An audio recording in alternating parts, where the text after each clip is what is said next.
croix de Jésus, on lui cloue les mains, on lui cloue les pieds. Et la couronne d'épines sur sa tête. C'est le combat de la croix. Et quand Jésus criait, quand Jésus mourait, qui a vu le diable? Est-ce que le diable était là? Le diable n'y était pas.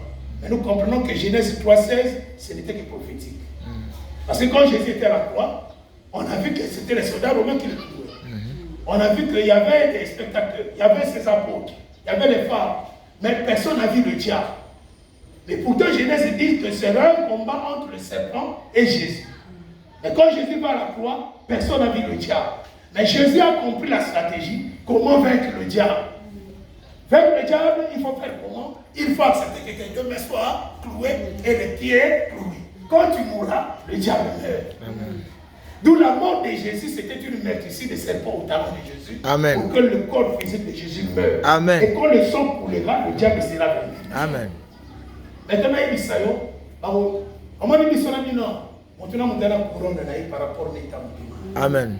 la vie qui est dans ton cœur est proportionnelle à la couronne qui est sur ta tête. Amen.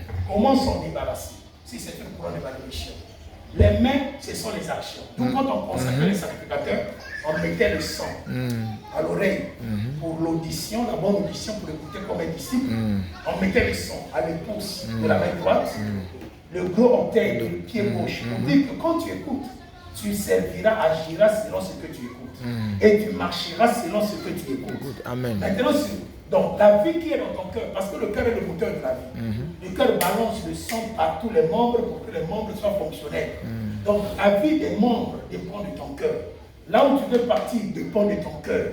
Maintenant, si tu veux détruire la vie du cœur, il faut savoir clouer tes actions et clouer ta marche. Amen. Amen. D'où Jésus met les bras, en cloue les mains, en cloue les pieds. Cela veut dire qu'il ne peut plus reproduire la vie, mauvaise vie qui était dans son cœur. Il cloue ses actions, ses mauvaises actions. Il cloue sa mauvaise marche. Et quand il cloue ces deux choses, qu'est-ce qui se passe? On doit maintenant le percer par une opération qu'on appelle le cruciflagium en latin.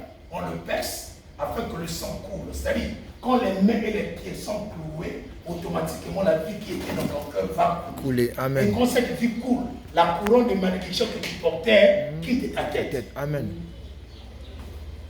Et parce que la vie du péché a coulé, quand la vie du péché coule en toi, la conséquence c'est quoi? La tête de Satan est écrasée. Amen. La deuxième conséquence c'est quoi? L'aiguillon de la mort est anéanti. Donc tu ne peux plus mourir.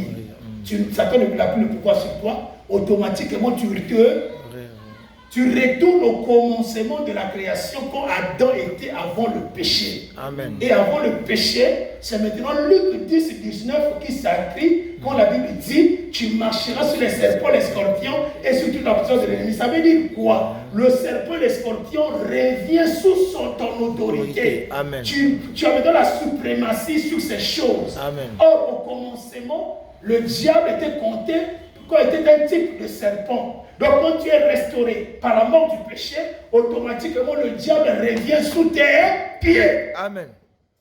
Mais tu vois un impudique aujourd'hui, Satan sur les pieds. Satan sur les pieds. Même le diable dans son coin, c'est canal. Amen. Moi, après, il dit Satan sur mes pieds. Satan sur mes pieds. Même le diable, c'est canal. Moi, la préférée, mais la même Kongok. On met la même score. Je crois que va passer bon à bon acquis. Mais la néo, ça va rater. Passer mon go à l'inside. Au bout d'un la 2006.